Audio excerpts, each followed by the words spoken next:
When my husband Jacob told me I'd be paying my own bills from now on, I thought our marriage had hit rock bottom. But what he did on his birthday made me realize I'd been living with a stranger for 8 years. Would you stay with someone who humiliated you in front of everyone you love, or would you finally choose yourself? I'd love to know which corner of the globe you're watching from. And if this story speaks to you, make sure to subscribe. Tomorrow's video is one you absolutely can't miss. I still remember the exact moment my marriage changed forever. It was a Tuesday evening in March, and I was standing in our kitchen in Portland, Oregon, stirring a pot of chicken soup. The rain was drumming against the windows, and I was thinking about how I needed to pick up Jacob's dry cleaning the next morning before heading to my part-time job at the community center. Jacob walked in, loosened his tie, and dropped his briefcase on the counter with that heavy thud that usually meant he'd had a rough day at the accounting firm. I turned to ask him about work, but before I could say anything, he cut me off. "Eliana, we need to talk about finances." I wiped my hands on a dish towel and turned down the heat on the stove. We'd been married for 8 years, and financial conversations weren't unusual, but something in his tone made my stomach tighten. He pulled out his phone and started scrolling through what looked like spreadsheets. "I've been running the numbers," he said, not even looking at me. "And I think it's time we split our expenses 50-50. You'll pay your own bills from now on." I blinked, trying to process what he'd just said. "What do you mean, my own bills?" "Your car payment, your phone, your credit card, half the utilities, half the groceries, everything." He finally looked up from his phone, and his eyes were cold, calculating. "I make more than you, and I'm tired of subsidizing your lifestyle." "My lifestyle?" "I work 25 hours a week at the Riverside Community Center, organizing events and teaching art classes to seniors. It wasn't glamorous and it didn't pay much, but I'd taken the part-time position so I could be available when Jacob needed me. For business dinners, for entertaining his clients, for keeping our home running smoothly while he climbed the corporate ladder at Morrison & Associates. "Jacob, we've always pooled our money. That's what married couples do." I tried to keep my voice steady, but I could hear it shaking. He shrugged, sliding his phone back into his pocket. "Things change, Elena. I'm not asking for your opinion. I'm telling you how it's going to be. Starting next month, you're on your own financially." I stood there in our kitchen. The kitchen I'd painted a warm yellow 2 years ago, because Jacob said it would increase our home's resale value, and I felt something crack inside my chest. Not break completely, not yet. Just a hairline fracture that would eventually split wide open. "But my salary barely covers my student loans," I said quietly. "You know that. We talked about this when I took the part-time position. You said it made sense because someone needed to be flexible for your career. That was your choice." His voice was flat, emotionless. "Nobody forced you to take a part-time job. If you need more money, get a second job or go full-time." He walked past me toward the bedroom, leaving me standing there with the soup beginning to boil over behind me. I turned off the stove and gripped the counter, trying to understand what had just happened. This wasn't the man I'd married, or maybe it was, and I'd just been too blind to see it. The next few weeks were a blur of anxiety and spreadsheets. I sat at our dining room table every night after Jacob went to bed, trying to figure out how to make my $1,500 monthly paycheck stretch to cover bills that totaled nearly $2,000.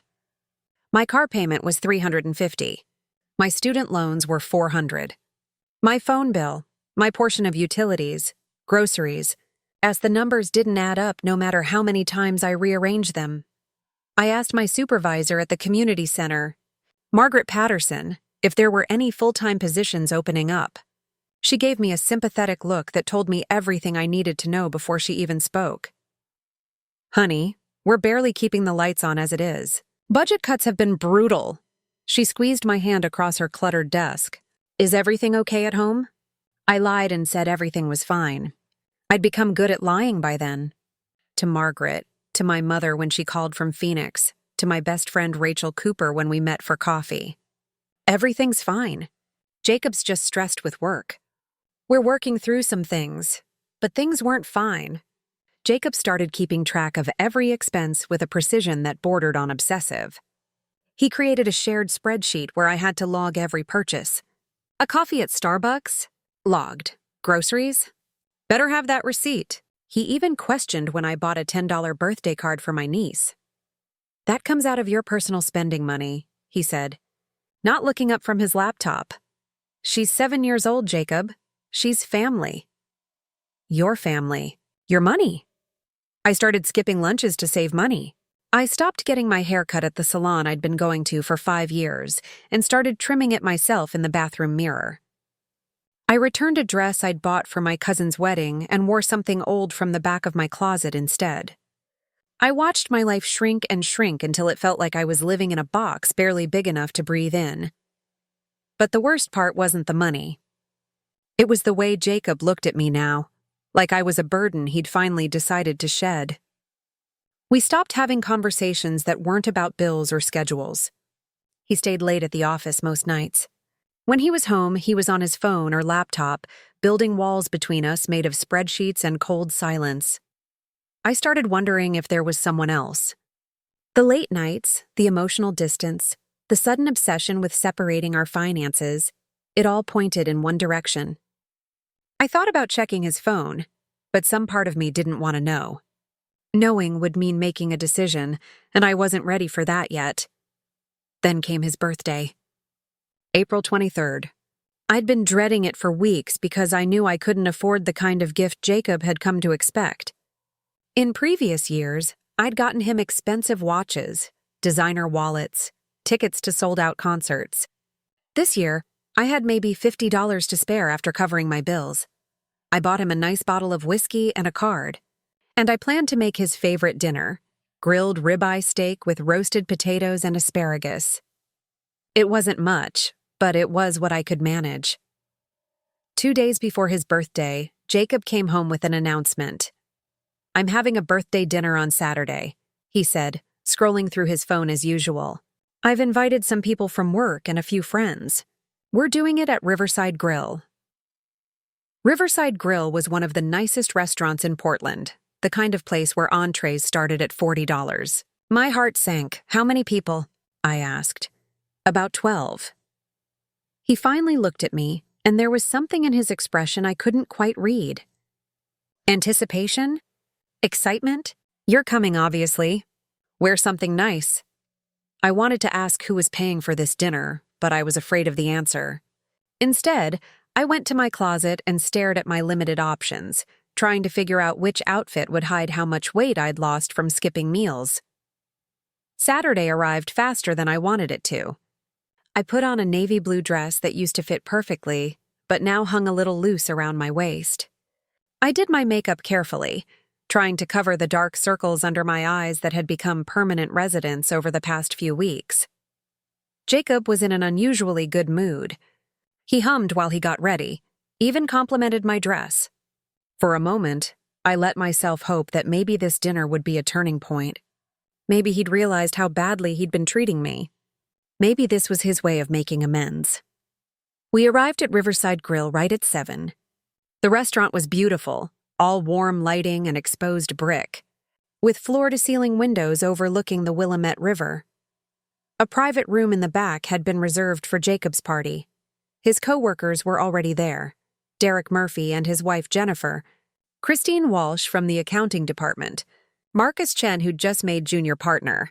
My friend Rachel had come too, giving me a quick hug and whispering, "You okay? You look exhausted." I nodded and smiled, playing my part. Everything's fine. Jacob held court at the head of the table, laughing and telling stories about the office. Wine flowed freely. Appetizers arrived on gleaming white plates. I picked at a salad, my stomach too knotted with anxiety to eat much of anything. Then the server brought out the entrees, and I watched the plates land in front of each guest. Surf and turf, pan-seared salmon, filet mignon. My mental calculator started running numbers I didn't want to see. Jacob raised his glass for a toast, and everyone quieted down. "I want to thank you all for coming tonight," he said, his smile wide and genuine in a way I hadn't seen in months. Birthdays are a time for reflection, for thinking about what really matters in life. He looked around the table, making eye contact with each person. When his gaze landed on me, I saw something flicker there that made my blood run cold. "And what matters," he continued, "is surrounding yourself with people who add value to your life. People who contribute. People who pull their own weight." The room felt like it was tilting. Rachel's hand found mine under the table and squeezed. "So here's to another year of success, prosperity, and living life on my own terms." Jacob raised his glass higher. "Cheers." Everyone echoed the toast and drank, but I just sat there, my wine glass untouched, trying to understand what was happening. The dinner continued, but I was somewhere else entirely, my mind racing through possibilities, none of them good. When dessert arrived, an elaborate chocolate cake with sparklers, I excused myself to the bathroom. I locked myself in a stall and tried to breathe. I tried to tell myself I was overreacting, tried to convince myself that Jacob wouldn't do what I was increasingly certain he was about to do. But deep down, I knew.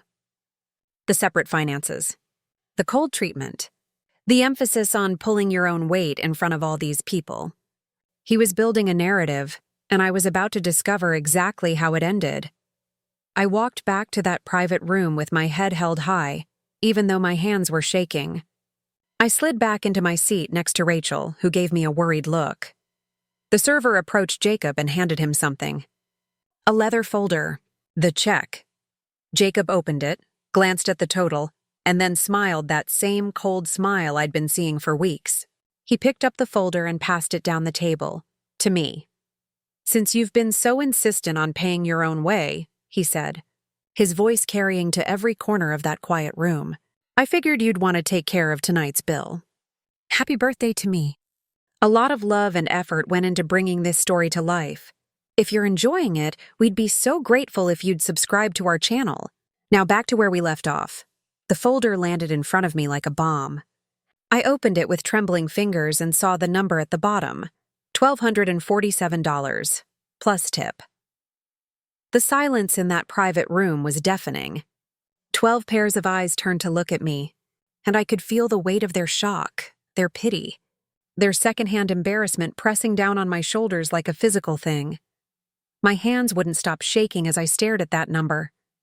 $1,247. More than I made in an entire month at the community center. Money I absolutely did not have. "Jacob," I whispered, my voice barely audible. "I can't what?" He leaned back in his chair, swirling his wine glass with deliberate casualness. "Can't contribute to a celebration? Can't participate in the financial responsibilities of adult life?" Derek Murphy cleared his throat uncomfortably. His wife Jennifer was staring down at her dessert plate like it held the secrets of the universe. Christine Walsh had gone pale, her lips pressed into a thin line. Even Marcus Chen, who usually had something witty to say about everything, was silent. Rachel's hand tightened around mine under the table. "Jacob, this isn't appropriate," she said, her voice steady but hard. "Whatever's going on between you two, this isn't the place." "Oh, I think it's exactly the place." Jacob set down his wine glass and folded his hands on the table. "Eliana has been very vocal about how unfair it is that I expect her to pay her own bills. How unreasonable I'm being. How a husband should support his wife no matter what." He said those last words with such venom that I actually flinched. So I thought, what better way to celebrate my birthday than to give her an opportunity to show everyone here what a generous, contributing partner she is? The cruelty in his voice was breathtaking. This wasn't anger or frustration. This was calculated humiliation, planned and executed with precision. He'd invited these people, his coworkers, our friends, specifically to witness this moment. To watch him tear me down in public. "I have $300 in my checking account," I said quietly, looking directly at him. If he wanted to humiliate me, fine. But I wouldn't give him the satisfaction of seeing me break. Not here. Not in front of everyone. "You know that, Jacob. You've known that for weeks. This entire situation was designed to embarrass me." "No," he said, leaning forward. "This entire situation was designed to teach you a lesson about responsibility." Dude, that's enough. This came from Marcus, who'd finally found his voice. This is messed up. Whatever point you're trying to make, You've made it. Just pay for your own birthday dinner and let everyone go home." Jacob's jaw tightened, but before he could respond, the server appeared at the table, clearly sensing the tension. "Is everything all right? Do you need a few more minutes with the check?"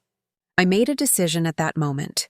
I stood up, placed the leather folder back in front of Jacob, and looked at him with all the strength I had left. "I'm not paying for this," I said clearly. "You invited these people. You chose this restaurant. You orchestrated this entire evening to humiliate me, and I won't participate in it anymore." I turned to Rachel. "Can you give me a ride home?" She was already grabbing her purse. "Absolutely." As I walked toward the door, I heard Jacob's chair scrape back. "If you walk out that door, Eliana, don't bother coming back." I stopped, my hand on the doorframe, and looked back at him one last time. Good. The cool April air hit my face as Rachel and I stepped outside, and I realized I was trembling from head to toe. We walked to her car in silence, and the moment she closed her door, I started crying. Not delicate tears, but huge, gasping sobs that felt like they were being ripped from somewhere deep in my chest. Rachel drove to her apartment in the Pearl District without asking, which was exactly what I needed. She didn't try to make me talk, didn't offer platitudes about how everything would be okay. She just drove through the rain-slicked streets of Portland while I fell apart in her passenger seat. Her apartment was small but warm, decorated with the kind of bohemian charm that made you feel instantly welcome. She made chamomile tea while I curled up on her couch, wrapped in a blanket that smelled like lavender. "How long has this been going on?" she finally asked, handing me a mug. "The financial thing? About 6 weeks." I wrapped my hands around the warm ceramic. "But the coldness, the distance, longer than that." "Maybe 6 months? I don't know anymore. It all blurs together. Why didn't you tell me?" "Because saying it out loud would make it real." I took a sip of tea, letting the warmth spread through my chest. "And because I kept thinking he'd snap out of it. That he'd wake up one day and be the man I married again." Rachel sat down next to me, tucking her legs under her. That man in there tonight? That's not someone having a bad day or going through a rough patch. That's cruelty. That's abuse." The word hung in the air between us. Abuse. I'd been so focused on the financial aspect, on making the numbers work, that I hadn't let myself name what was really happening. Financial abuse. Emotional abuse. The systematic breaking down of another person's dignity and self-worth. "I need to leave him," I said, and hearing the words come out of my mouth made them real in a way I thought they never had. "I need to actually leave." "Yes, you do." Rachel squeezed my hand. "And I'm going to help you." We stayed up until 3 in the morning making plans. Rachel worked as a paralegal at a family law firm downtown, and while she wasn't a lawyer herself, she knew the system inside and out. She wrote down names of attorneys, explained how restraining orders worked, told me what documentation I'd need to gather.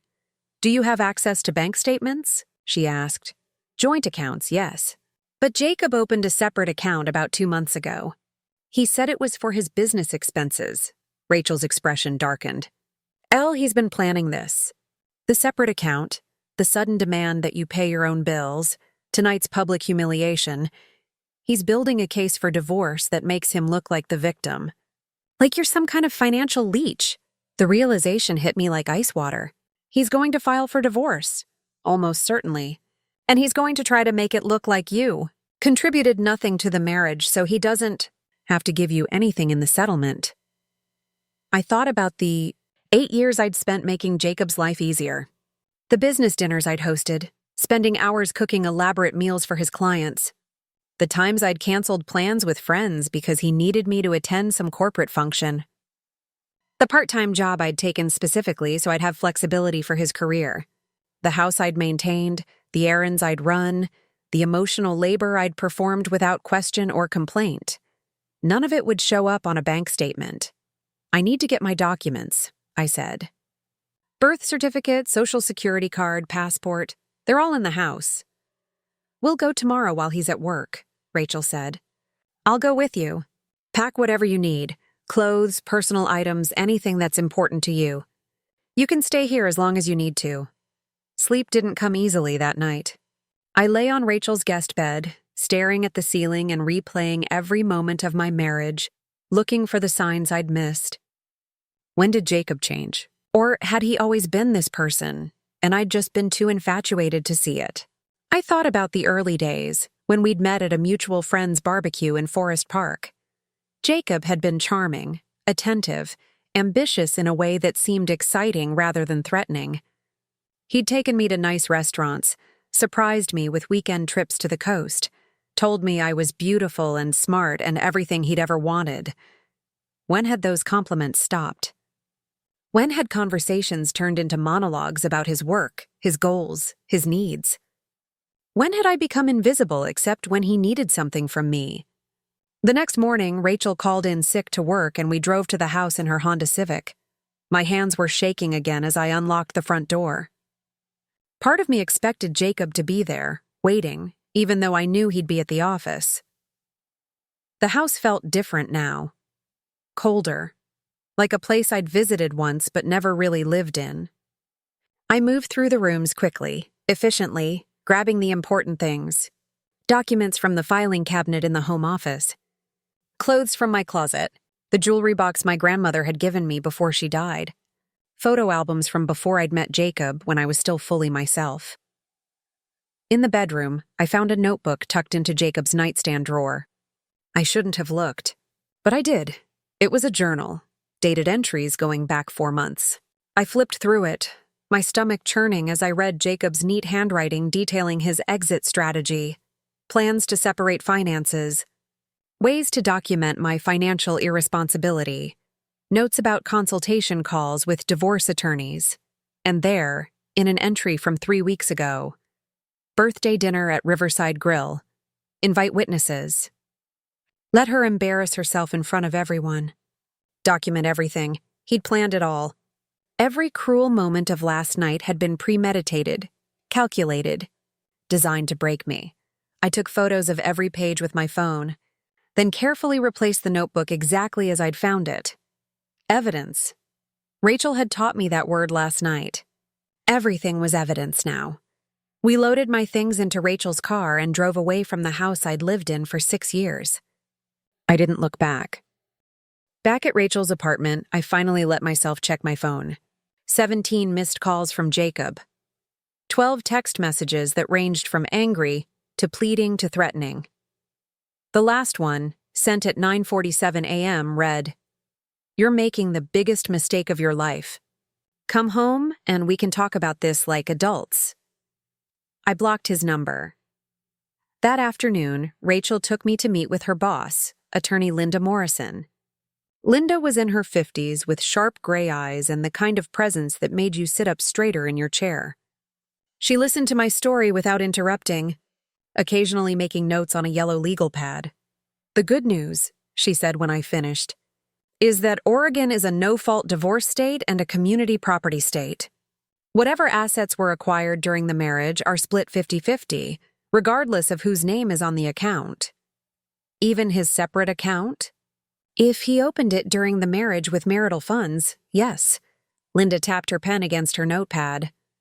"The journal entries you photographed are incredibly helpful.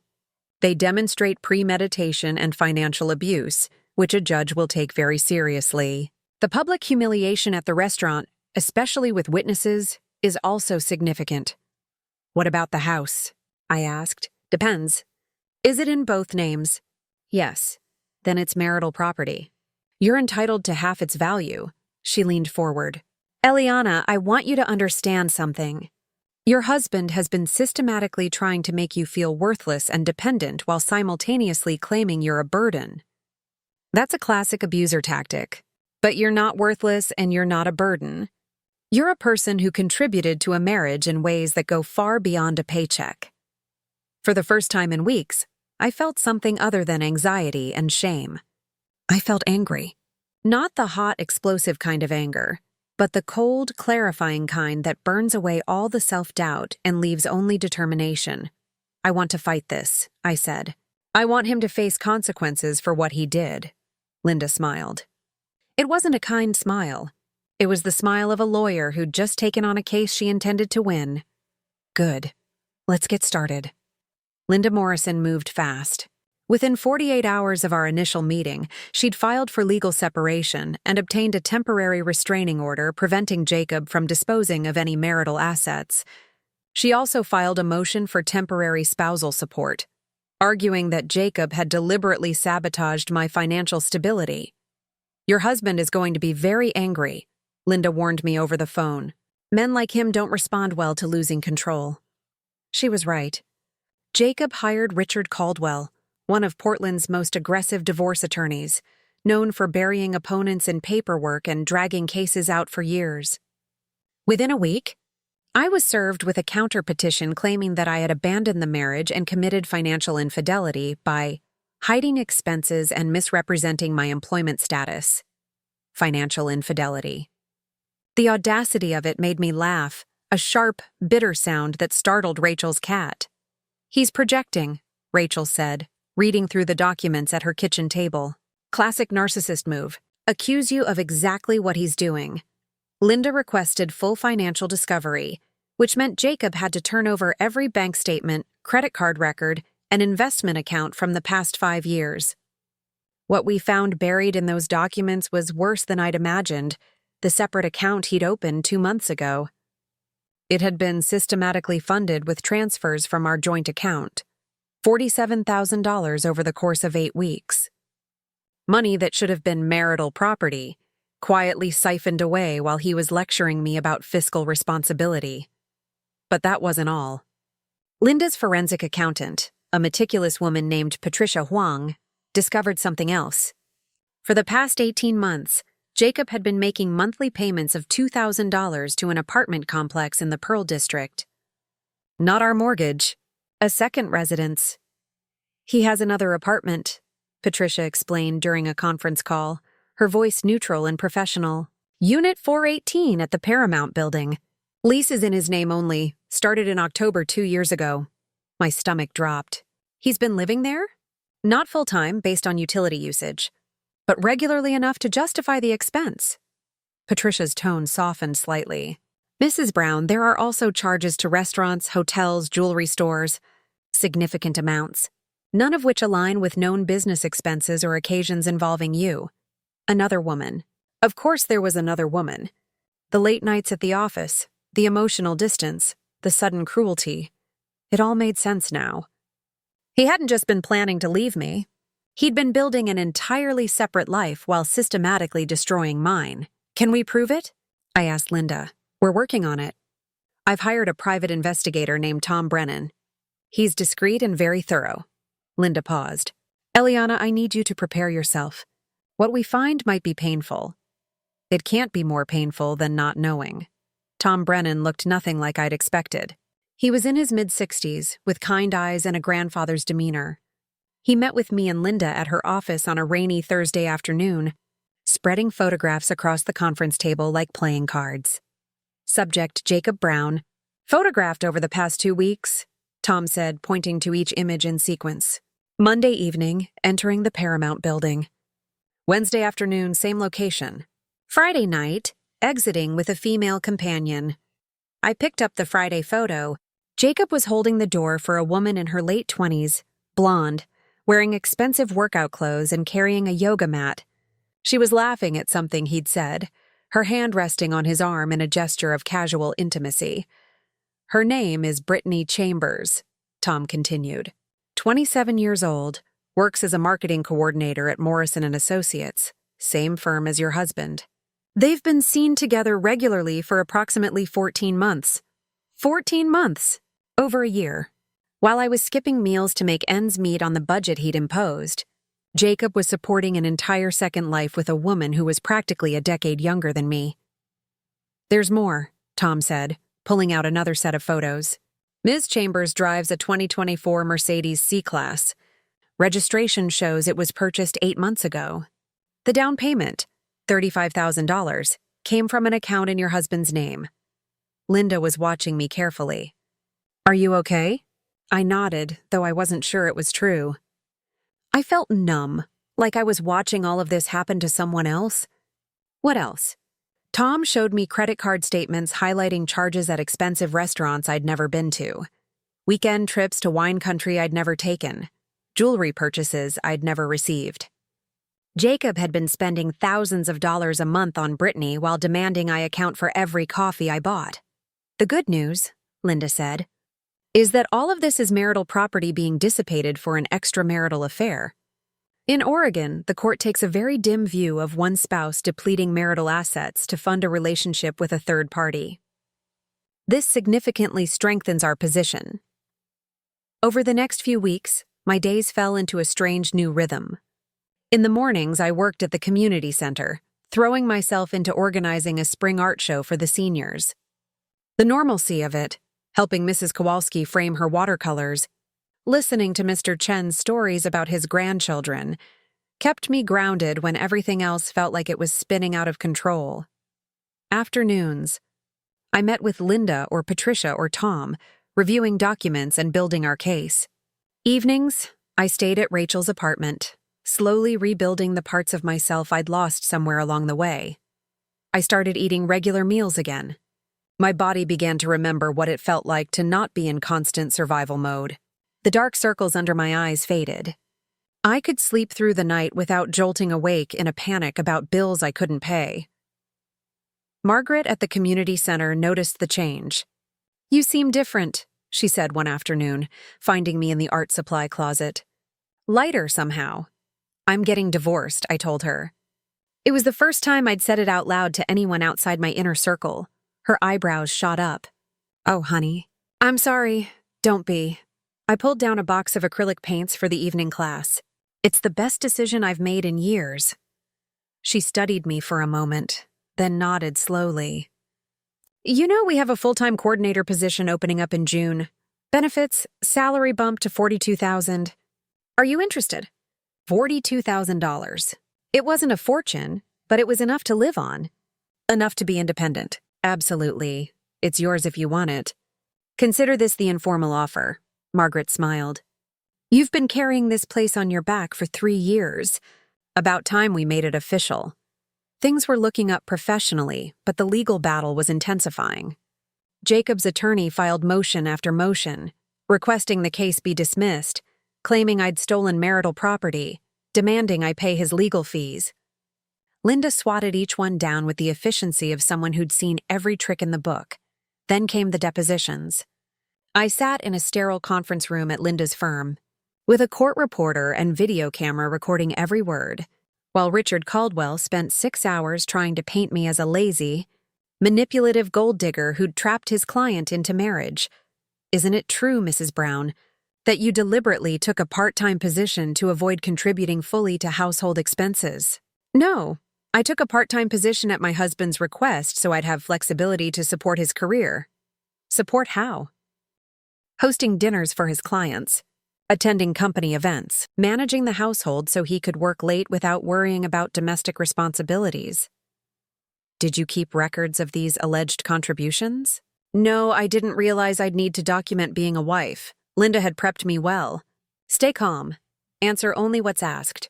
Don't let him bait you into emotional responses." But it was exhausting, sitting there while a stranger tried to twist 8 years of my life into something ugly and false. Jacob's deposition was scheduled for the following week, and Linda came prepared.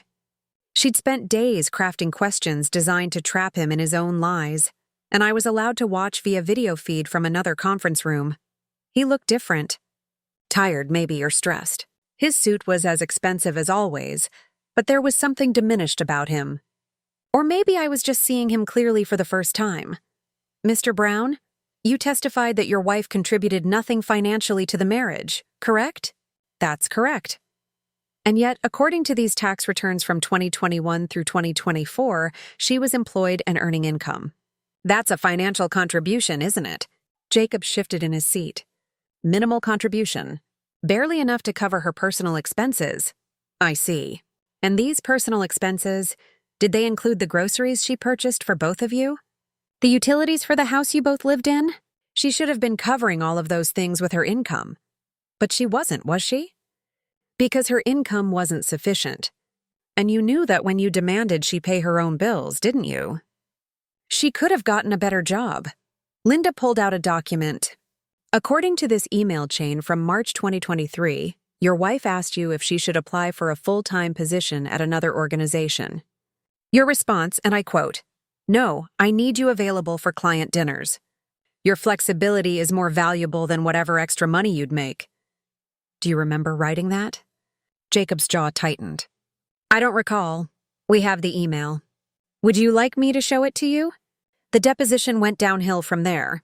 Linda confronted him with evidence of the secret apartment, the payments to Brittany, the money he'd transferred out of joint accounts. With each question, Jacob became more defensive, more hostile, until even his own attorney was signaling him to calm down. One final question.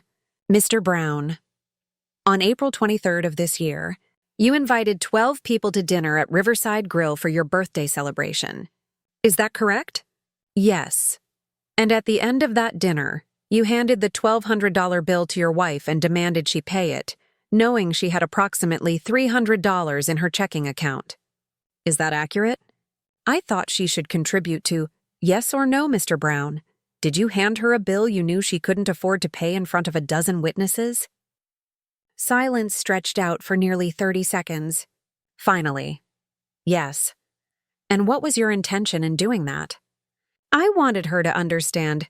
Your intention was to humiliate her, wasn't it?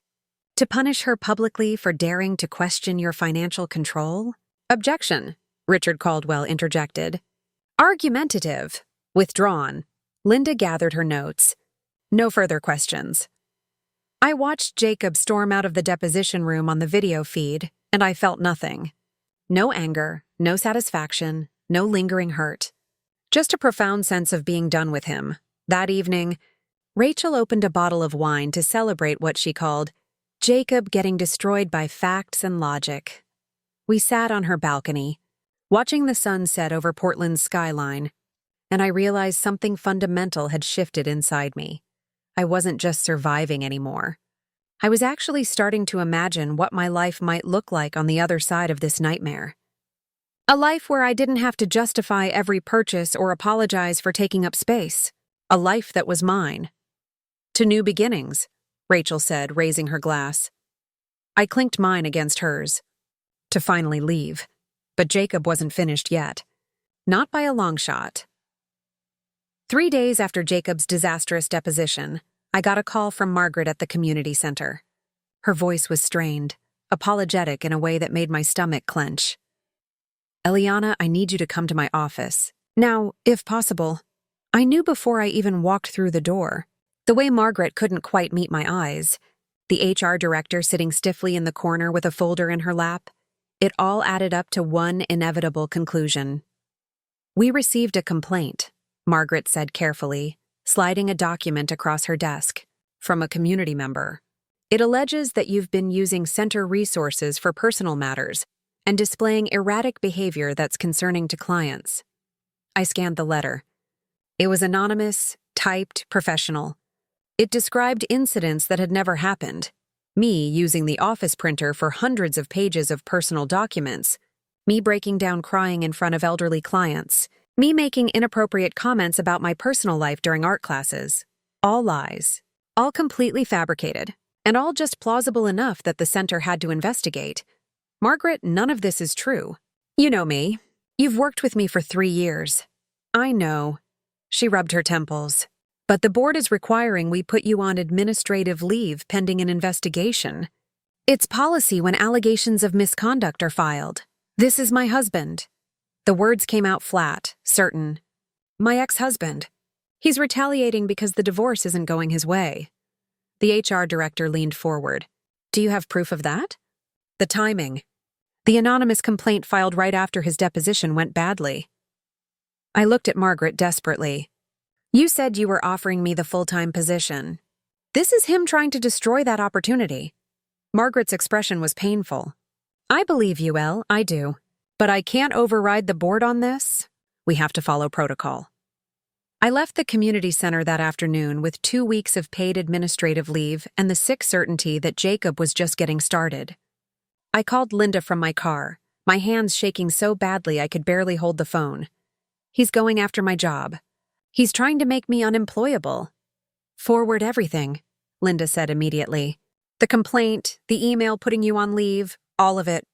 This is harassment, and it proves exactly what we've been arguing, that he's engaged in a pattern of financial and emotional abuse designed to control and punish you. That night, Tom Brennan sent over his latest surveillance report. Jacob had been photographed meeting with Derek Murphy, his co-worker who'd been at the birthday dinner. They'd spent 2 hours at a coffee shop near Morrison and Associates, and Tom had managed to capture several photos through the window showing them hunched over a laptop. I'd bet money they're coordinating testimony, Linda said during an emergency conference call. Derek was a witness to the restaurant incident. Jacob's probably trying to get him to downplay what happened or change his story. Can we stop him? We can depose Derek sooner rather than later, before Jacob has time to coach him too much. I heard papers shuffling on Linda's end. But Alina, you need to prepare yourself. This is going to get worse before it gets better. Jacob is feeling cornered, and cornered animals bite. She was right. Over the next week, my life became a minefield of Jacob's making. Someone posted my personal cell phone number on Craigslist advertising free furniture, resulting in dozens of calls and texts from strangers at all hours. My car was keyed in the parking lot outside Rachel's apartment. My email was hacked, and I was locked out of accounts I'd had for years. Each incident was individually minor, deniable, impossible to prove. But cumulatively, they were suffocating. I started looking over my shoulder constantly, jumping at every unexpected sound, sleeping with my phone clutched in my hand in case of emergencies. You should file a police report, Rachel urged after the car incident. This is harassment. And say what? My ex-husband might be behind a Craigslist ad and some random vandalism? They'll tell me it's a civil matter for the divorce court.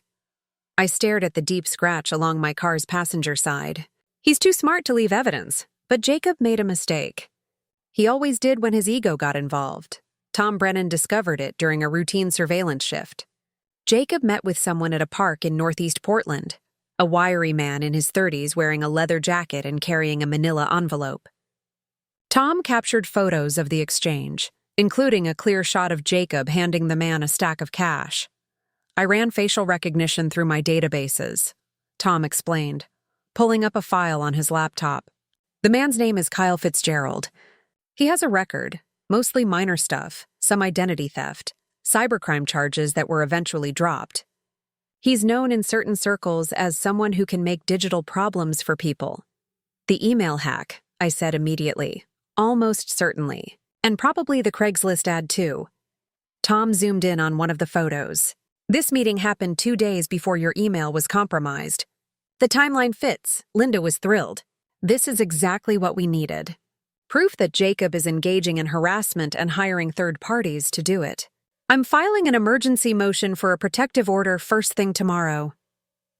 The hearing was scheduled for the following Monday. I sat in the courtroom, my first time actually seeing Jacob since I'd walked out of Riverside Grill, and watched him squirm as Linda presented evidence of his campaign of intimidation. The photos with Kyle Fitzgerald, the timeline of incidents, testimony from Rachel about the impact on my mental health and safety. Judge Patricia Weaver was a stern woman in her 60s who'd clearly seen every divorce trick imaginable. She listened impassively as Jacob's attorney tried to argue that the photos proved nothing, that any connection between Jacob and the harassment was purely speculative. Mr. Caldwell, Judge Weaver interrupted, your client was photographed handing a stack of cash to a man with a history of cybercrimes 2 days before Mrs. Brown's email was hacked. I'm not a fan of coincidences, and I doubt you are either. She granted a restraining order prohibiting Jacob from contacting me directly or through third parties, coming within 500 feet of Rachel's apartment or the community center, or engaging in any further harassment. She also ordered him to pay $5,000 toward my attorney fees as a sanction for his behavior. Let me be crystal clear. Mr. Brown, Judge Weaver said, looking directly at Jacob over her reading glasses, if you violate this order, you will go to jail. If I see evidence of further harassment, intimidation, or retaliation, I will hold you in contempt. Do you understand? Yes, Your Honor, Jacob muttered, his face red with barely controlled rage. As we filed out of the courtroom, I caught a glimpse of Brittany Chambers sitting in the back row.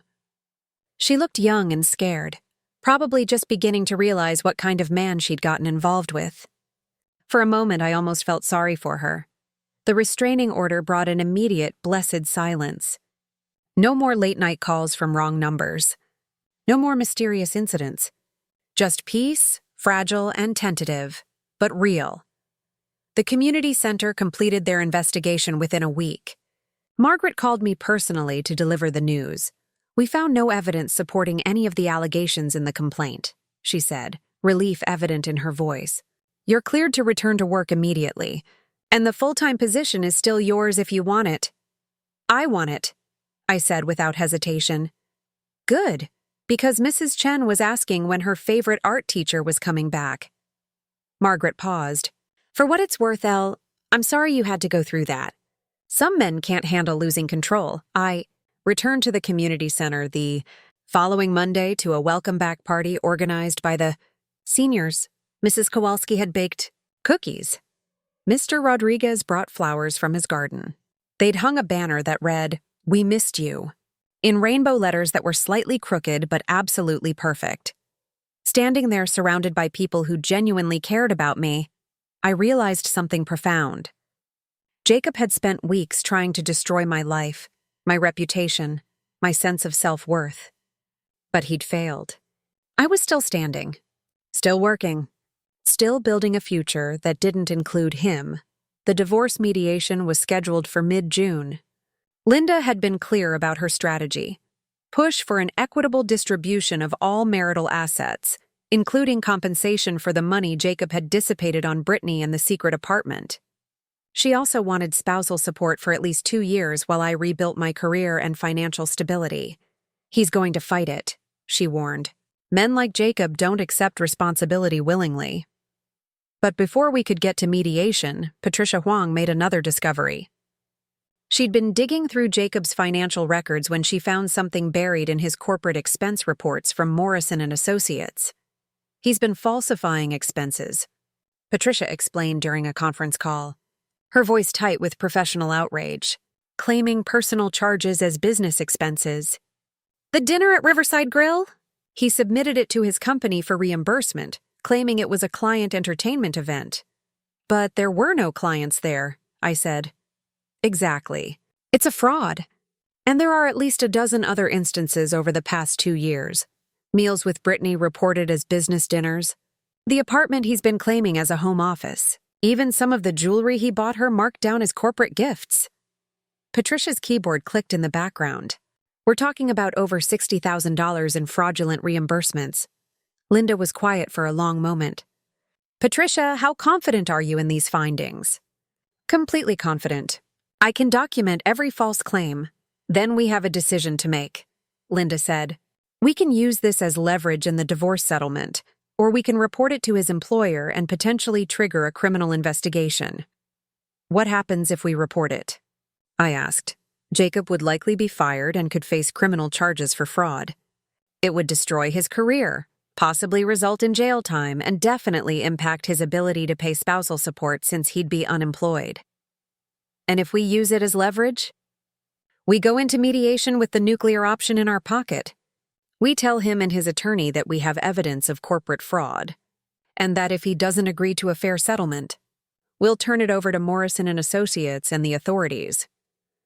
I thought about Jacob sitting in that deposition room, lying through his teeth. I thought about him handing me that restaurant bill in front of everyone, smiling as he humiliated me. I thought about the harassment, the email hack, the calculated cruelty of trying to destroy my job. Use it as leverage, I decided. I don't want revenge. I just want what I'm owed and to be done with him. Linda's approval was evident in her voice. Smart choice. Let's see how reasonable he becomes when he's facing felony charges. The mediation was scheduled for June 15th. I had 3 weeks to prepare myself for sitting across a table from Jacob and negotiating the end of our marriage. 3 weeks to decide exactly how much my 8 years of pain and sacrifice were worth. The night before mediation, I couldn't sleep. I lay in Rachel's guest bed, watching shadows move across the ceiling, and mentally rehearsed every possible scenario. What would I say if Jacob tried to apologize? What if he played the victim? What if seeing him face to face after 2 months made me doubt everything I'd learned about who he really was? Rachel knocked softly on my door around 2 in the morning. "Can't sleep either?" I sat up. "Did I wake you?" "No, I was stress baking."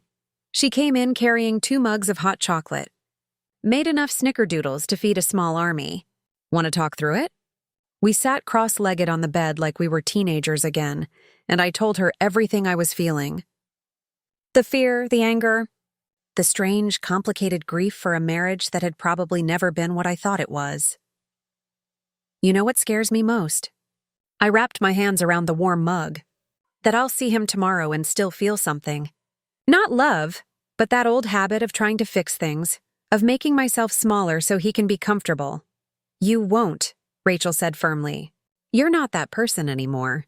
He made sure of that when he chose cruelty over kindness. What if the mediator sides with him? What if they think I'm just a bitter ex-wife making up stories? Then Linda will pull out that folder of evidence and remind everyone that facts don't care about Jacob's narrative. Rachel squeezed my hand. "You've got documentation, witnesses, his own journal entries. The truth is on your side. The mediation was held at a neutral location, a conference room in a downtown office building with bland beige walls and a view of the Willamette River." Linda and I arrived 15 minutes early. She wore a navy suit that meant business. And she'd coached me to dress professionally, but not expensively. Nothing that Jacob could later claim I'd bought with his money. The mediator was a retired judge named Howard Chen, a patient man in his 70s known for being fair but no nonsense. He explained the process before Jacob arrived. Each side would present their position. Then we'd break into separate rooms and he'd shuttle back and forth until we reached an agreement or declared an impasse. Then Jacob walked in with Richard Caldwell, and my breath caught despite all my preparation. He looked thinner, older. There were new lines around his eyes that hadn't been there 3 months ago. For a split second, I saw the man I'd married, the one who'd taken me hiking in the gorge and brought me coffee in bed on Sunday mornings. Then his eyes met mine, cold and assessing, and that illusion shattered. We sat on opposite sides of the conference table. Jacob kept his gaze fixed on the mediator, refusing to look at me. Richard Caldwell opened a thick binder and launched into their position. The marriage had broken down due to irreconcilable differences and incompatible financial values. They were offering me $15,000 as a buyout of my interest in the marital home. No spousal support, and each party would keep whatever assets were currently in their individual names. Linda didn't even blink. "That's insulting, and we both know it. The house alone is worth $400,000 with a remaining mortgage of $220,000. Mrs. Brown's share of the equity is $90,000, not $15,000. Additionally, we're seeking 3 years of spousal support at $2,000 per month. Plus, Mr. Brown assumes responsibility for half of Mrs. Brown's student loan debt, which was incurred before the marriage, but became marital debt." Richard leaned back in his chair. "Your client abandoned the marital home. She forfeited any claim to generous terms by walking out. My client left an abusive situation after being publicly humiliated and financially controlled for months." Linda's voice was ice.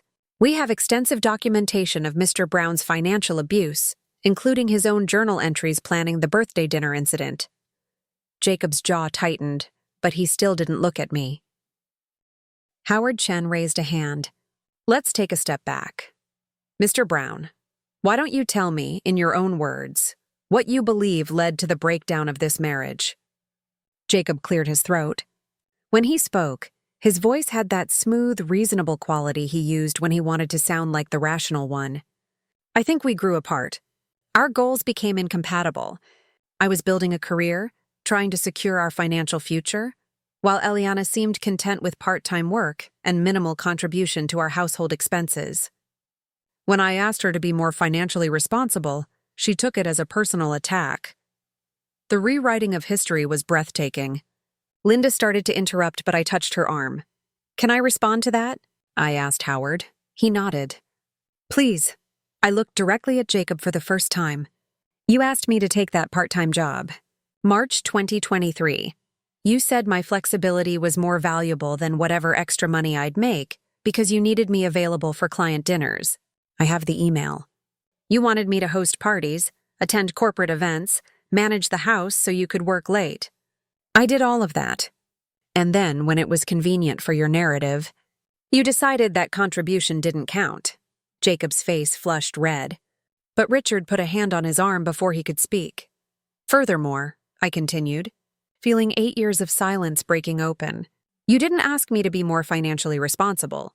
You unilaterally decided I would pay bills I couldn't afford, created a spreadsheet to track my spending like I was an employee you were managing, and then orchestrated a public humiliation to punish me for questioning your control. That's not growing apart. That's abuse. The room was silent for a long moment. Howard made a note on his legal pad. Let's take our first break, he said. Separate rooms. I'll come talk to each of you individually. Linda and I went to a smaller conference room down the hall. She was practically glowing. That was perfect. Calm, factual, devastating. You did great. 20 minutes later, Howard came to our room with his first counteroffer from Jacob's side. $40,000 for the house. 1 year of spousal support at $1,000 per month. No assumption of student loans. Still insulting, Linda said. But they're moving. That means they're worried. Should I tell him about the corporate fraud now? I asked. Not yet. Let them think they can lowball us a few more rounds. Then we'll bring out the big guns. The mediation dragged on for hours. Each round brought incremental improvements. $50,000, then $60,000, then $70,000 for the house buyout. Spousal support crept up to $1,500 per month for 18 months. But we were still far from what Linda had outlined as a fair settlement. At 4 p.m, after 6 hours of back and forth, Howard delivered another offer. $75,000 for the house, 18 months of support at $1,500 per month, and Jacob would pay my legal fees up to $10,000. It's better, Linda admitted. But you're still being shortchanged by at least $20,000 on the house equity alone. Tell them we need to discuss something privately, I said, and that we have new information that might impact the negotiation. Howard raised his eyebrows but didn't ask questions. He left, and I could hear murmured conversation through the walls. 5 minutes later, he returned. They're willing to hear what you have to say. We reconvened in the main conference room. Jacob looked exhausted, irritable. Richard was checking his phone, probably calculating how much this marathon session was costing his client. Linda opened a new folder she'd kept closed all day. Before we go any further, there's something Mr. Brown's counsel should be aware of. In the course of discovery, our forensic accountant found evidence that Mr. Brown had been submitting false expense reports to Morrison and Associates. Personal expenses, including meals and entertainment with an extramarital partner, falsely categorized as business expenses. We've documented over $60,000 in fraudulent reimbursements over a 2-year period. The color drained from Jacob's face. Richard Caldwell sat up straighter, his phone forgotten. That's a serious allegation, Richard said carefully. It's a documented fact. Linda slid copies of Patricia's report across the table. Every fraudulent claim is listed here with supporting documentation. We've verified them independently through credit card statements and witness testimony. Richard picked up the report and started flipping through it. I watched Jacob's reflection in the window behind him. His hands were shaking. What's your intention with this information? Richard asked quietly. That depends on your client, Linda said. We can keep this between us and reach a fair settlement today. Or we can provide this documentation to Morrison and Associates and potentially to law enforcement. Corporate fraud is a felony in Oregon. This is extortion, Jacob finally spoke, his voice hoarse. No, Linda corrected calmly. Extortion would be demanding something you're not entitled to. We're simply asking for what Mrs. Brown legally deserves from the marital estate. Whether your employer learns about your criminal activity is entirely up to you. Howard Chen cleared his throat. I think this might be a good time for another break. Perhaps a longer one. Mr. Caldwell, You may want to consult with your client privately." Jacob and Richard disappeared into their conference room. Through the walls, I could hear raised voices. Jacob's angry, defensive, Richard's trying to be calming and practical. "How do you feel?" Linda asked me. "Powerful," I said, surprising myself. "For the first time in months, I feel powerful." 45 minutes later, Howard came back with a new offer. $90,000 for the house, my full share of the equity. 3 years of spousal support at $2,000 per month, $72,000 total. Jacob would pay all my legal fees. He would also assume responsibility for half my student loan debt, another $18,000. And the entire settlement would include a non-disparagement clause, preventing him from making any negative statements about me to mutual acquaintances, employers, or on social media. Additionally, Howard added, Mr. Brown is willing to sign an agreement acknowledging that the breakdown of the marriage was not due to any financial irresponsibility on your part, and that all allegations to that effect were false. Linda looked at me. It's a good offer, better than what most people get in these situations. But it's your decision. I thought about everything Jacob had put me through. The fear, the humiliation, the months of feeling worthless and small. No amount of money could truly compensate for that kind of damage. But this wasn't about compensation. It was about justice, about him being held accountable, about walking away with enough resources to rebuild my life on my own terms. I'll take it, I said. On one condition. I want him to say it out loud. Here now, in front of everyone. I want him to admit what he did. Howard looked uncertain. That's unusual. But not impossible, Linda added. And my client deserves to hear it. Another consultation. More raised voices through the walls. Finally, they came back. Jacob stood at the end of the conference table, not quite looking at me. His face was pale, his hands clenched at his sides. Richard Caldwell stood beside him like a lawyer preparing for a client to make an allocution before sentencing. I acknowledge, Jacob said, his voice barely above a whisper, that I treated you unfairly during the last months of our marriage, that I used financial control as a weapon, that the birthday dinner incident was deliberately designed to humiliate you, and that you did not deserve any of it. It wasn't an apology. It wasn't even particularly sincere. But it was an admission, witnessed and recorded by the mediator. It was Jacob being forced to speak truth instead of manipulating reality to fit his narrative. Thank you, I said simply. We signed the settlement agreement that evening. My hand was steadier than I expected as I wrote my name on page after page of legal documents that would officially end my marriage. Jacob signed on his side of the table, still refusing to meet my eyes. When it was done, Howard Chen shook both our hands. I hope you both find peace moving forward. Jacob left first, nearly running out of the conference room. Richard Caldwell followed more slowly, giving Linda a nod of professional respect before disappearing down the hall. Linda packed up her files with satisfaction. You did it. You stood up for yourself and won. We did it, I corrected. I couldn't have gotten here without you. Outside, the summer evening was beautiful. The sky was painted in shades of orange and pink, and the city felt alive in a way I hadn't noticed in months. Rachel was waiting in her car to pick me up, and when I slid into the passenger seat, she took one look at my face and grinned. You got him. I got what I deserved, I said. There's a difference.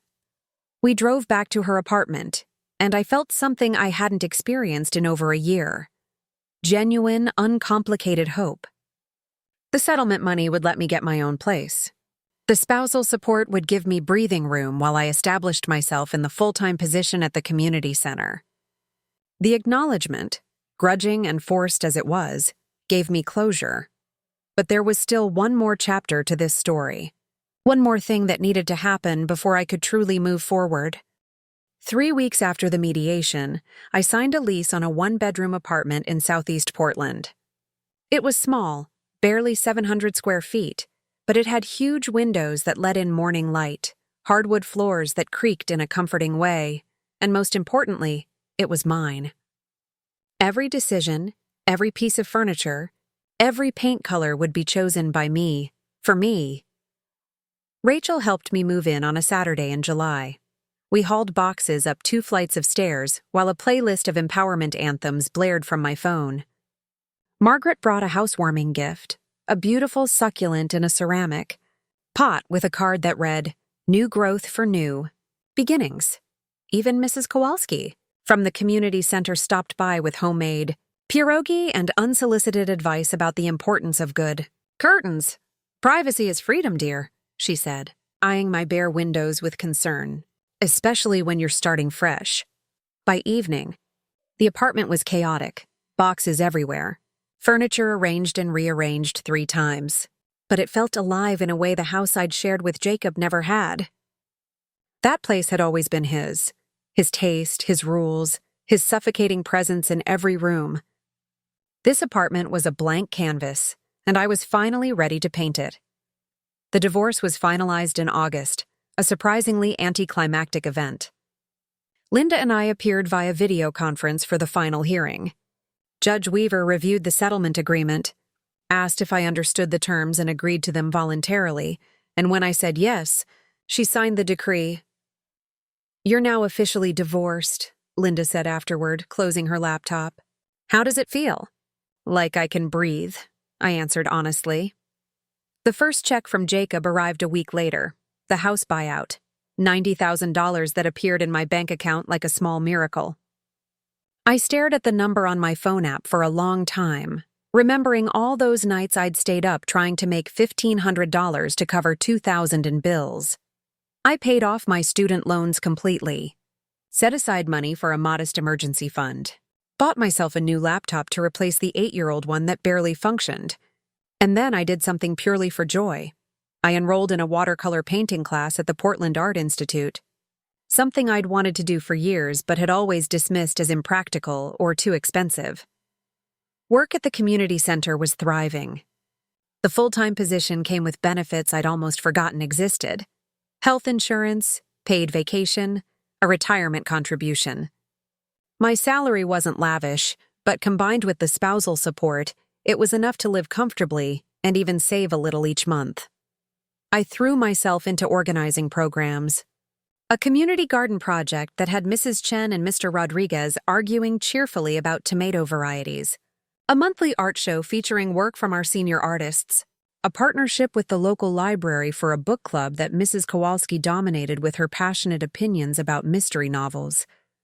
"You seem happy," Margaret observed one afternoon, finding me in the supply closet reorganizing paint supplies. "Really happy, not just pretending." "I am," I realized. I forgot what this felt like, but there was still one thing left unresolved. One piece of the story that hadn't reached its conclusion. In September, I got a call from Linda. Her voice had that particular quality that meant news, the kind that could go either way. Morrison and Associates conducted an internal investigation into Jacob's expense reports, she said. "I just got off the phone with their general counsel." My stomach tightened. "And?" "They terminated his employment effective immediately. They're also pursuing restitution for the fraudulent reimbursements and have reported the matter to the Oregon State Bar's disciplinary board since he's a CPA. Will he face criminal charges? The firm is still deciding whether to press charges or just recover their losses civilly. But his career is effectively over. No accounting firm will touch him with a record of financial fraud." I sat down on my couch, processing this information. Part of me felt vindicated. Jacob had built his entire identity around his professional success, and now that was gone. But another part felt something more complicated. Not sympathy exactly, but a recognition that his downfall, however deserved, was still a kind of tragedy. "How do you feel about it?" Linda asked. "I'm not sure," I admitted. I wanted him held accountable, but I didn't necessarily want to destroy him. "You didn't destroy him, Eliana. He destroyed himself. You just refused to be destroyed along with him."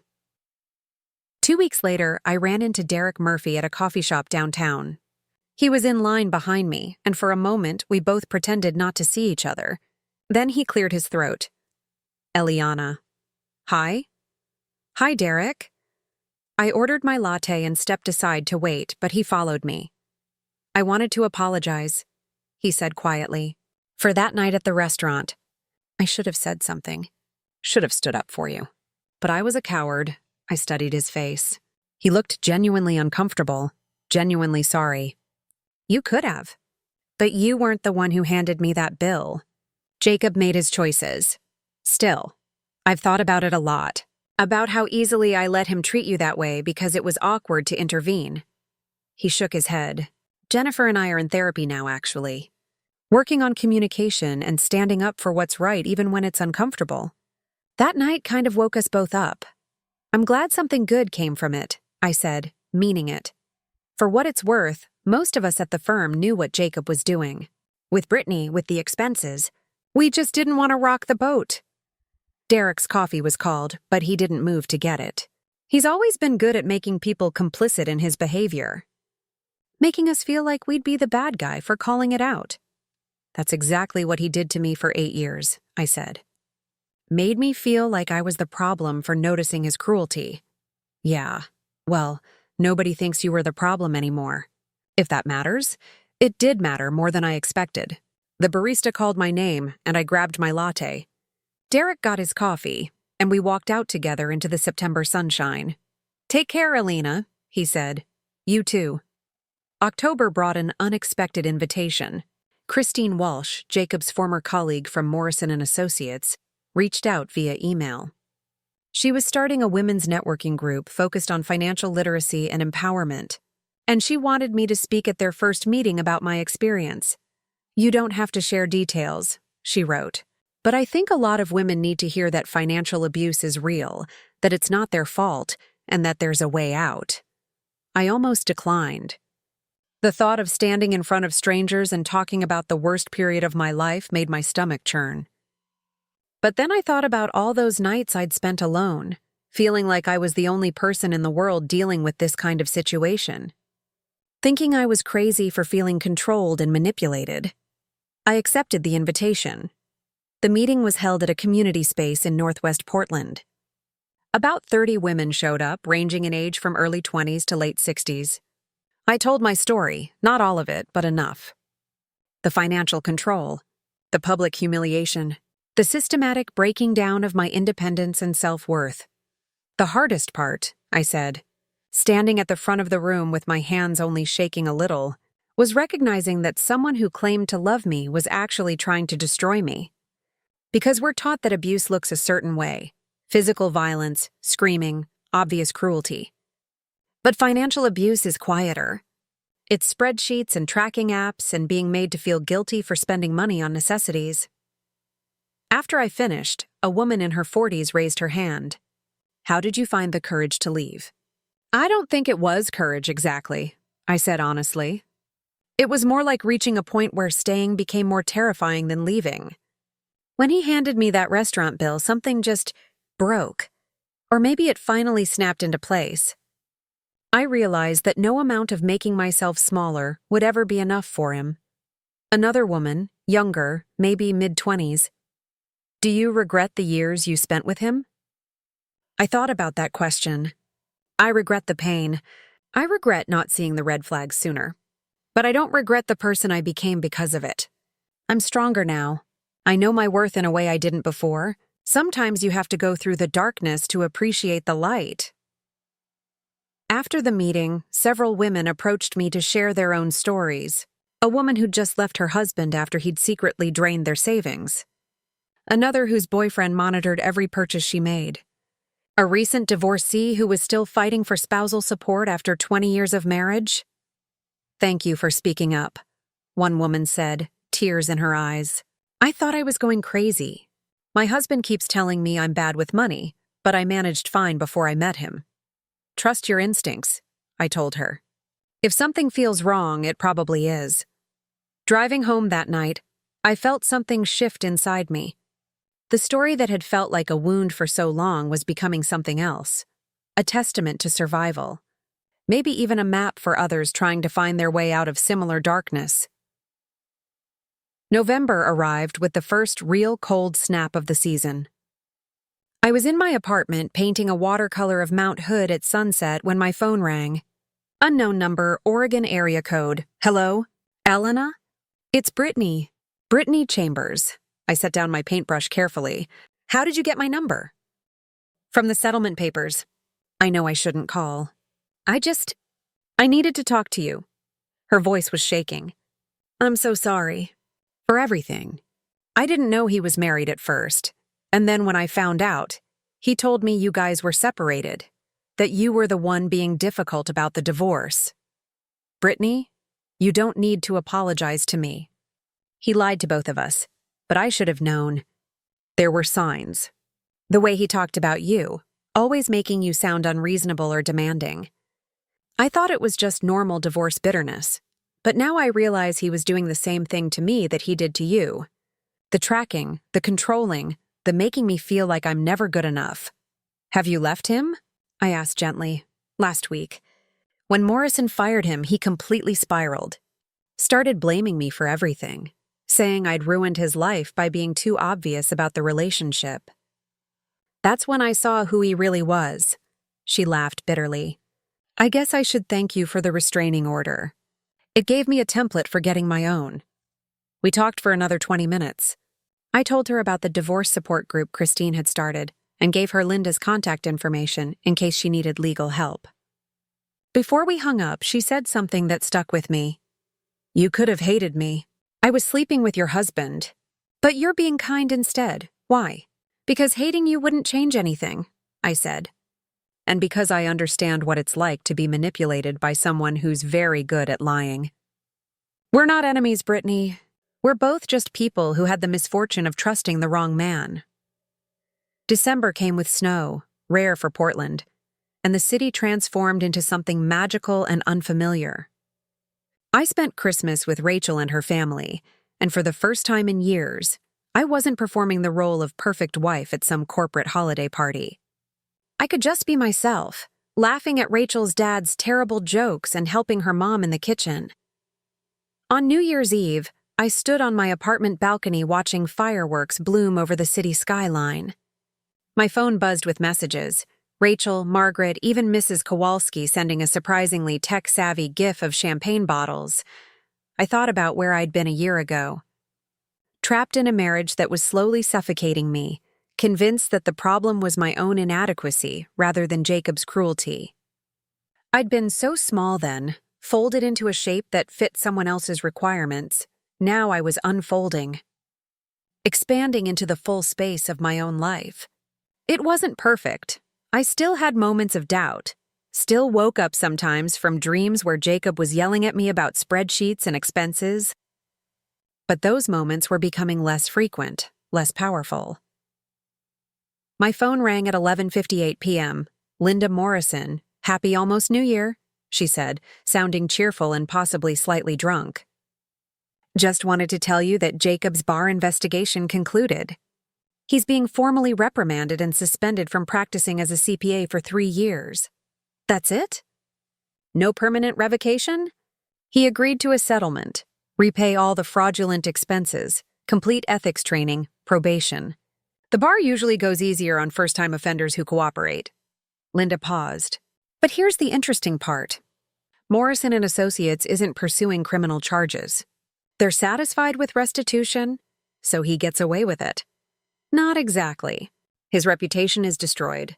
He can't work in accounting. Most of his professional network has distanced themselves, and he has to live with knowing he did this to himself. Linda's voice softened. Sometimes the punishment isn't prison. Sometimes it's having to wake up every day and face what you've become.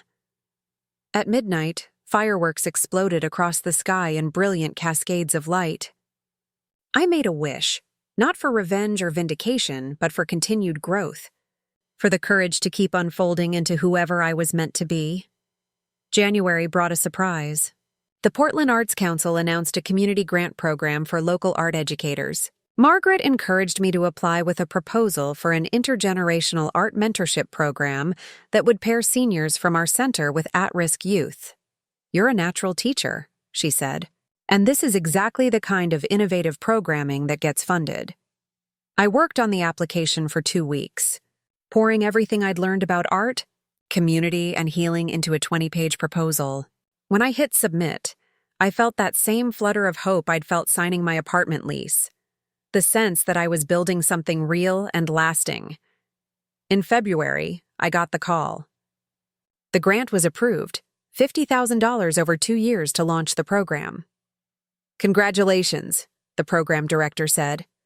"Your proposal was one of the strongest we received. The way you talked about art as a tool for building dignity and connection really resonated with our panel." Dignity. That word again. The thing Jacob had tried so hard to strip away from me, and the thing I'd fought so hard to reclaim. The mentorship program launched in March, with 15 pairs of mentors and mentees. Watching Mrs. Kowalski teach a 14-year-old girl how to layer watercolors, seeing Mr. Chen patiently explain perspective to a boy who'd never held a paintbrush before, it felt like proof that beauty could grow from pain. One afternoon in April, exactly 1 year after that disastrous birthday dinner, I was in the community center's art room when a teenager named Maya approached me. "Ms. Brown? Can I ask you something?"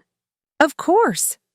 "Mr. Chen said you went through something really hard a while back, that you had to start over from nothing." She twisted her hands together. "I'm living in a group home right now. My mom's boyfriend was bad news and I had to leave. Sometimes I feel like my life is over before it even starts." I pulled out 2 chairs and we sat down together. "Your life isn't over, Maya. It's just changing direction. Sometimes the hardest thing that happens to you becomes the thing that teaches you how strong you really are. But what if I can't do it? What if I'm not strong enough? Then you find people who will be strong with you until you remember how to be strong for yourself." I squeezed her hand. "That's what community means. We hold each other up when we can't stand alone." Maya nodded slowly, and I saw some of the fear ease from her face. Later, watching her work on a painting with Mrs. Kowalski, I realized something profound. My story wasn't just about surviving Jacob's cruelty. It was about discovering that survival wasn't the end goal. It was just the beginning. The real victory was in choosing to be generous instead of bitter. In building something beautiful from the rubble of what had been destroyed. In showing up for work each day and teaching people that art matters, that dignity matters, that they matter. I never saw Jacob again after that mediation. I heard through mutual acquaintances that he'd moved to Seattle and was working some kind of consulting job under a different professional certification. Brittany had moved on too. Linda mentioned seeing her engagement announcement on social media to someone who seemed kind and normal. Sometimes I wondered if Jacob ever thought about me, about what he'd done, if he'd experienced even a moment of genuine remorse. But mostly I didn't think about him at all anymore. He'd taken up enough space in my life. I wasn't giving him any more. On a sunny Saturday in May, I sat in my apartment with a cup of coffee, looking at the art covering my walls, paintings I'd created in my watercolor class, photographs from community center events, and a beautiful abstract piece Mrs. Kowalski had given me as a thank you gift. My phone buzzed. A text from Rachel. "Brunch tomorrow? New place in Alberta Arts District?" I smiled and typed back, "Absolutely. My treat, my treat." Those words would have been impossible a year ago, when I was tracking every dollar and living in fear of the next bill. Now they were simple, easy, mine to say. I thought about the woman I'd been the night of that birthday dinner, small, scared, convinced her worth was measured in dollar signs and spreadsheets. She felt like a different person now, someone I'd known once but had left behind in the process of becoming myself. The journey from that restaurant to this moment hadn't been straight or easy. There had been setbacks and bad days, moments of doubt and grief for the years I'd lost. But I'd walked through the fire and come out the other side, not unscathed, but transformed. I wasn't anyone's victim anymore. I wasn't defined by what had been done to me. I was Eliana Brown, community center coordinator, artist, mentor, friend. A woman who'd learned the hard way that the most important relationship you'll ever have is the one with yourself. And I was finally, completely, gloriously free. 2 years had passed since the divorce, when I received an envelope in the mail with no return address. Inside was a single piece of paper, a check for $18,000 made out to me, with student loan reimbursement final payment written in the memo line. Jacob's signature at the bottom, hasty and angular. He'd finished paying his half of my student loans 6 months early. I stared at that check for a long time, trying to figure out what it meant. Was it guilt? An attempt at redemption? Or just Jacob tying up loose ends so he could finally close the chapter on our marriage completely? Rachel found me sitting at my kitchen table, the check still in my hand. Is that what I think it is? He paid it off. All of it, early. She sat down across from me. How does that make you feel? Honestly, nothing. It's just money. The amount we agreed on. I folded the check and tucked it into my wallet. He's fulfilling a legal obligation, not making amends. Very emotionally mature of you, Rachel said with a smile. Remember when you used to obsess over every interaction with him? I did remember those early months after leaving when I'd analyzed every piece of communication, looking for hidden meanings or signs that he was sorry. Somewhere along the way, I'd stopped needing his remorse to validate my experience. The truth didn't require his acknowledgement to be real. The mentorship program at the community center had grown beyond anything I'd imagined. We now had 40 mentor-mentee pairs, a waiting list of seniors eager to participate, and interest from 3 other community centers wanting to replicate our model. The Portland Arts Council had featured us in their quarterly magazine with a full spread showing Mrs. Kowalski and Maya working on a collaborative mural. Maya had transformed over the past year. The scared 14-year-old who'd asked if life could get better was now 15 and thriving. Honor roll student, confident artist, youth advocate. She'd been placed with a foster family who actually cared about her. And she'd started talking about college, about becoming an art therapist. You changed my life, she told me one afternoon while cleaning paintbrushes after class. No, sweetheart. You changed your own life. I just showed you it was possible. That's the same thing, she insisted with teenage wisdom. Sometimes people need someone to believe in them before they can believe in themselves. In June, I was offered the position of associate director at the community center. Margaret was stepping down to spend more time with her grandchildren, and the board unanimously voted to promote me. The salary came with a substantial raise, $65,000, benefits, and oversight of all community programming. You've earned this, Margaret said when she broke the news. You took a broken situation and built something beautiful from it. That's the kind of leadership we need. I accepted, of course. But more than the title or the money, what meant most was the recognition that I'd rebuilt my professional life on my own terms. No one could take this away from me. No one could claim I hadn't earned it. The watercolor class I'd enrolled in 2 years ago had become a passion. My instructor, a woman named Sandra Liu, pulled me aside after class one evening. Have you ever thought about showing your work professionally? There's a group exhibition at the Pearl District Gallery next month. Emerging artists, community voices. You'd be perfect. I'm not a real artist, I said automatically, then caught myself. That was Jacob's voice in my head. The one that said I wasn't serious enough, professional enough, valuable enough. Actually, yes. I'd love to. The exhibition opened on a warm evening in July. 6 of my paintings hung on pristine white walls under professional lighting. They were landscapes mostly. Mount Hood at sunset, the Columbia River Gorge, Forest Park in autumn. Places I'd discovered or rediscovered in the past 2 years while rebuilding my life. Rachel came, of course. Margaret and several staff members from the center. Mrs. Kowalski arrived with Mr. Chen and Mrs. Rodriguez, all 3 of them dressed up and arguing cheerfully about which painting was best. Even Linda Morrison showed up, surprising me with her presence. I don't usually do client social events, she admitted, but I wanted to see how your story ended. Or I suppose how it continued. It continued beautifully, I said, gesturing at the gallery full of people who'd supported me through the darkest time of my life. A woman approached me, mid-40s, professionally dressed, nervous energy. Excuse me, are you Eliana Brown? I am. I'm Amanda Foster. I heard you speak at Christine Walsh's networking group last year. About financial abuse. She took a breath. I left my husband 3 months ago because of what you said. About how staying became more terrifying than leaving. My chest tightened with emotion. How are you doing? Scared, broke, living with my sister. But free. She smiled, and it transformed her face. I saw your name in the exhibition announcement and had to come. I needed you to know that your story gave me permission to have my own. After she walked away, I excused myself to the gallery bathroom and cried. Not sad tears, but overwhelmed ones. The recognition that pain could be transformed into purpose, that survival could become a gift you gave to others. In August, I got an unexpected email from a literary agent in New York. She'd seen the article about the mentorship program and wanted to know if I'd ever considered writing a book about my experience with financial abuse and recovery. There's a real need for these stories, she wrote. Practical guidance combined with personal narrative, something that helps women recognize the signs and find the courage to leave. I thought about it for a week. Writing a book meant revisiting everything in detail: the fear, the humiliation, the slow grinding down of self-worth.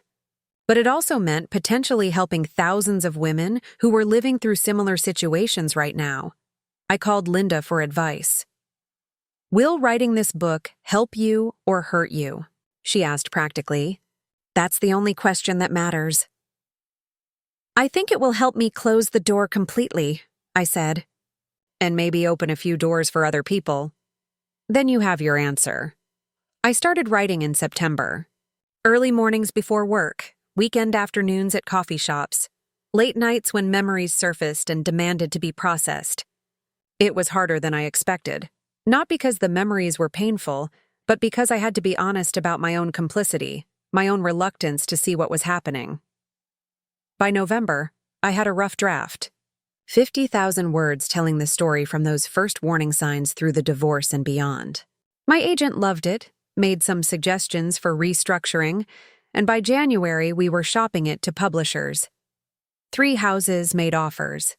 We accepted one from a mid-sized press known for memoir and social justice work. The advance was modest, $30,000, but the real value was in having my story validated, published, given permanence. When paying wasn't enough, one woman's journey from financial abuse to freedom would be released the following fall. Maya was accepted to Portland State University's art therapy program with a full scholarship. The day she got her acceptance letter, she ran into my office screaming and waving the paper like a flag. I did it. I'm going to college. I hugged her tight, this girl who'd become like a daughter to me.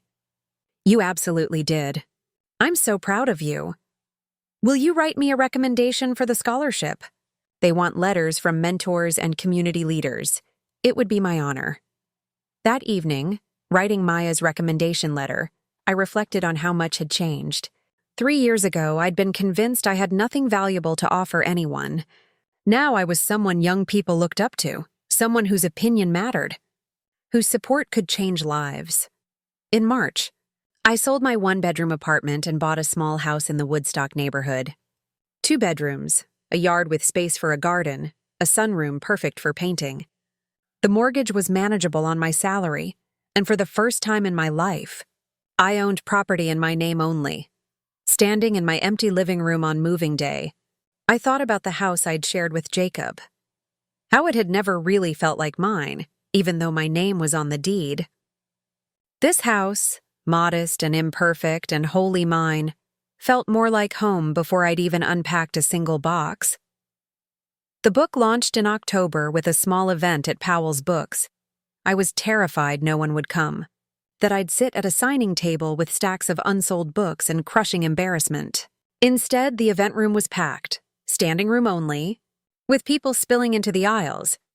Christine Walsh introduced me, talking about how the networking group had grown to over 200 members and helped dozens of women leave abusive financial situations. Then it was my turn to speak.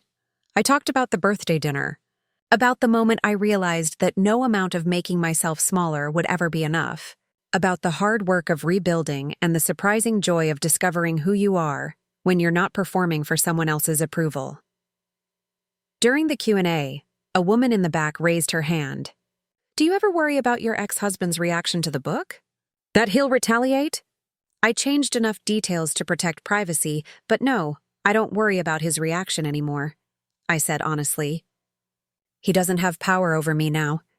The worst thing he could do to me was make me doubt my own worth. And I've spent 3 years proving to myself that I'm valuable exactly as I am. The book sold well, not bestseller numbers, but steady sales that meant people were reading it, sharing it, using it to find their own paths to freedom. I started getting emails and messages from women all over the country. Some were still in abusive situations, looking for validation and advice. Others had already left and needed encouragement that the rebuilding was possible. Each message reminded me why the pain had been worth it. Not because suffering builds character, but because surviving it gave me a map I could share with others still lost in the darkness. On the 3-year anniversary of leaving Jacob, I threw myself a party. Not a celebration of divorce, but of survival, of growth, of becoming. Rachel hosted at her place and everyone came, work friends, art class people, mentorship program families, even Linda Morrison with a bottle of expensive champagne. To Eliana, Rachel toasted, raising her glass, who taught us all that leaving is brave, but rebuilding is revolutionary. We drank and ate and laughed, and I looked around at these people who'd become my chosen family. Not a single person in this room had been part of my life when I was married to Jacob. That old life had been stripped away, and in its place I'd built something authentic and beautiful and entirely my own. Later that night, alone in my house, I took out the journal I'd been keeping since the separation. I flipped through pages chronicling fear and anger and slow, hard-won healing. Then I turned to a blank page and wrote, "Today I realized I've stopped thinking about the woman I was before Jacob and the woman I became after. There's just me now, whole, integrated, free. The past informed me but doesn't define me. The pain shaped me but doesn't own me. I am not a victim or a survivor or a success story. I am simply Eliana, living a life I've chosen, surrounded by people I love, doing work that matters, and that is more than enough." I closed the journal and looked out my window at the garden I'd planted last spring. The roses were blooming, despite my inexperience with gardening. Despite the harsh winter and my tendency to overwater, they'd adapted, grown, thrived, just like me. The story of my marriage to Jacob would always be part of my history, but it was no longer the defining chapter of my life. It was just the difficult middle section that made the ending, or rather, the new beginning, possible. I'd learned that freedom isn't just the absence of abuse. It's the presence of choice, the ability to say yes to opportunities and no to situations that diminish you, the confidence to take up space, make noise, be imperfect and human and fully yourself. I'd learned that healing isn't linear or quick or always visible. Some days you wake up feeling strong and capable, and other days you wake up crying over something that shouldn't still hurt. Both experiences are valid. Both are part of the journey. Most importantly, I've learned that you can lose almost everything: your marriage, your financial security, your sense of safety, and still not lose yourself. That core identity, that essential you-ness, survives if you're willing to fight for it. My phone buzzed with a text from Maya. "Just finished your book. You're amazing. Thank you for showing me what strength looks like." I smiled and typed back, "Thank you for reminding me why it mattered." Outside my window, the evening light was fading into that golden hour before sunset. In a few minutes, I'd head to my sunroom to work on a new painting, something abstract this time, all bold colors and decisive brushstrokes. Something that looked nothing like the careful, timid work I used to create when I was trying to be perfect. But for now, I just sat with the moment. The quiet house, the sense of peace, the absolute certainty that whatever came next, I would face it as myself, strong, scarred, whole, and uncompromisingly free. This was the life I'd fought for. The life I'd built from rubble and rage and stubborn hope. And it was finally, beautifully mine. Looking for more? We've got 2 amazing stories ready for you right on screen. If this one touched you, these are absolutely worth your time. Click to watch them now. And hey, subscribe and hit that bell to never miss our latest uploads.